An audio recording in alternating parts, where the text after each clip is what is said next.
Hey, it's LaDonna. Welcome back to Double L Cattle Farming and Hatchery. Today we're going to do some spraying, spray some weeds. If this is something you're interested in, y'all stick around.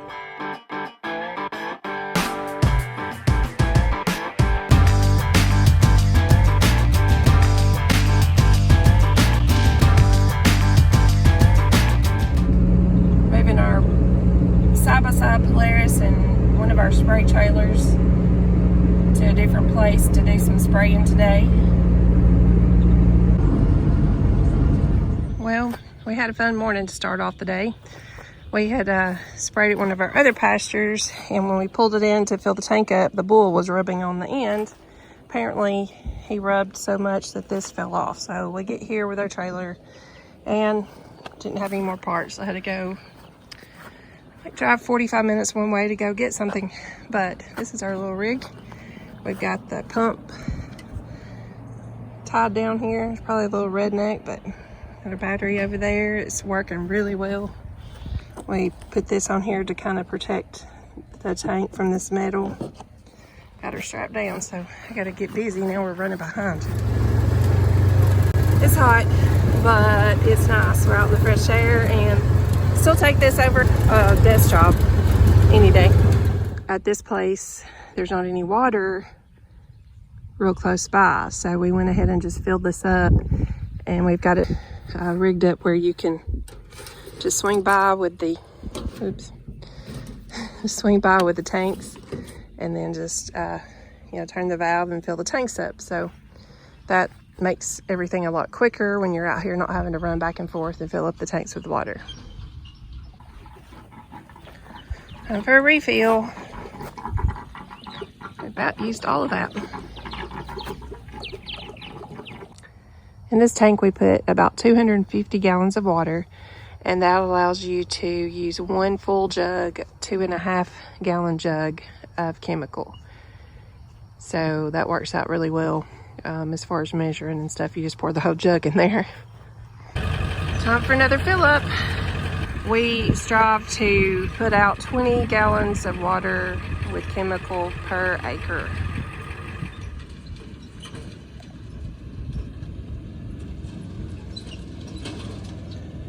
One of our spray trailers. This one has 3 tanks on it, so that's 75 gallons. So we don't have to fill up as often. With the boom fixed up on the back.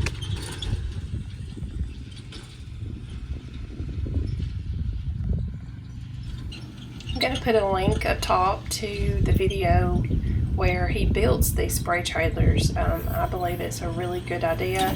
It's helped us tremendously, and it's so much more comfortable than being in a tractor all day.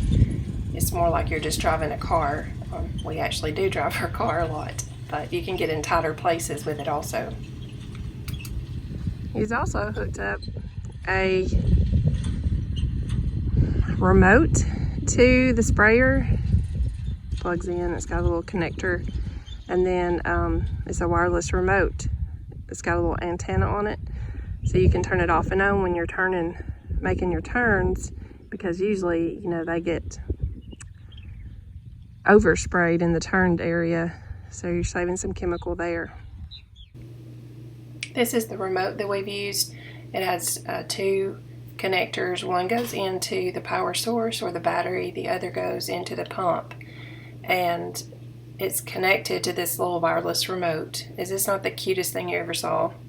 It has a little antenna on it and these little buttons, but it has a really good range. And fortunately, before we finished spraying, they both quit working. We had 2 remotes, and I guess I'm not going to advise using these remotes because they were like $35, and if they're not going to last longer than that, not a good buy.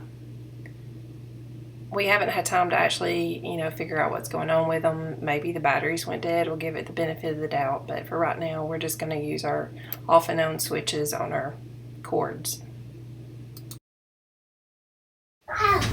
In this clip, I'm following behind him, and he is in the car and the sprayer, so we're kind of double doing it now. So I've got the side-by-side with the sprayer, and he's got another sprayer, so we're covering twice as much area. Pretty cool, I think.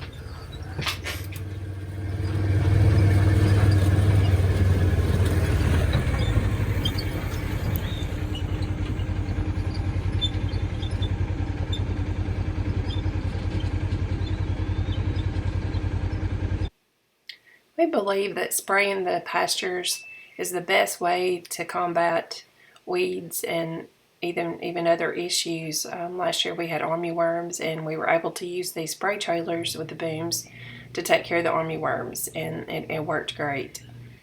We don't bush hog any of our pastures, and we never have.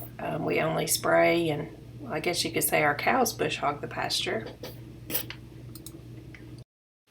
Finally figured out how this works. You break a part on the sprayer and you don't have another part, so he gets to do all the spraying and I get to rest. Thanks for watching today. Please like, share, and subscribe. See y'all later. How fresh is the steak? Will it be any fresh or will we still be grazing?